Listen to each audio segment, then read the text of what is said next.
నీతి ఆయోగ్ ఇది government of ఇండియాలో ఒక పాలసీ డెసిషన్ బాడీ. ప్రధానమంత్రి అధ్యక్షులైతే వైస్ చైర్మన్ గా నీతి ఆయోగ్ హెడ్ పనిచేస్తారు. వీళ్ళు ఫిజికల్ హెల్త్, మనమందరం హాస్పిటల్కి పోతే మన ఆరోగ్యాన్ని చెక్ చేసుకుంటాం, ఓవరాల్ చెకప్. ఆ ఓవరాల్ చెకప్ చేసుకున్నప్పుడు మీ ఆరోగ్యం ఎక్కడుంది ఏంటి కనుక్కొని అక్కడి నుంచి ఎలాంటి సమస్యలుంటే ఆ సమస్యలు పరిష్కారం చేసుకోవడానికి ప్రయత్నం చేస్తాం.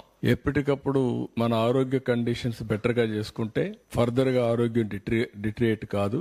అదే సమయంలో మనం 4 రోజులు ఎక్కువ బతికే పరిస్థితికి వస్తాం. అదే గాని మన ఆరోగ్యం సరి అయిన సమయంలో చెక్ చేసుకోకపోతే ఎక్కడికక్కడ డిట్రియేషన్ ప్రారంభం అవుతుంది.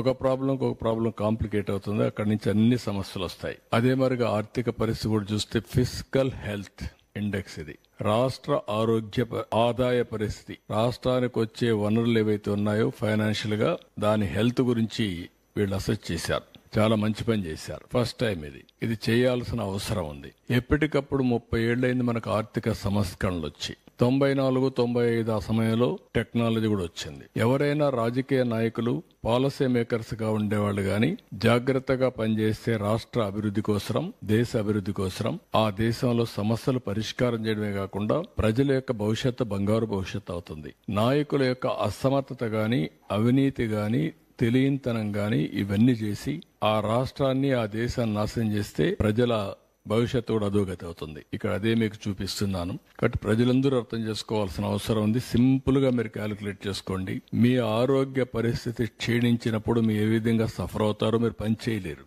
ఆరోగ్య ఖర్చులు పెరుగుతాయి. ఇంట్లో వాళ్ళకు భారం అవుతారు. అక్కడి నుంచి మీ ఇంటి ఆర్థిక పరిస్థితి, మీ ఇంటి ఆనందం కూడా క్షీణించిపోయే పరిస్థితికి వస్తుంది. మీరు అనారోగ్యంగా ఉండి ఇంట్లో వాళ్ళందరినీ కూడా ఇబ్బంది పెట్టే పరిస్థితికి వస్తారు. అదే మరిగా ఈరోజు రాష్ట్ర ఆర్థిక పరిస్థితి బాగలేనప్పుడు ఈ రాష్ట్రంలో ఉండే ప్రజలందరికీ ఇబ్బందులు వస్తాయి. సంక్షేమాన్ని ఇవ్వలేం, ఎక్కువ పన్నులు పడతాయి. మళ్ళా అప్పులు కట్టడానికి మళ్లీ అప్పులు చేయాలి. ఈ అప్పులు చేసిన తర్వాత అభివృద్ధికి డబ్బులు ఉండవు. డబ్బులు లేకపోతే ఇది ఒక విషియస్ సైకిల్. ఈ సైకిల్లో పడిన తర్వాత బయట రావడం చాలా కష్టం. అల్టిమేట్ గా బాధపడేది ప్రజలే బాధపడతారు. అలాంటి పరిస్థితి నేను మీకు ఎక్స్ప్లెయిన్ చేస్తున్నాను ఈరోజు.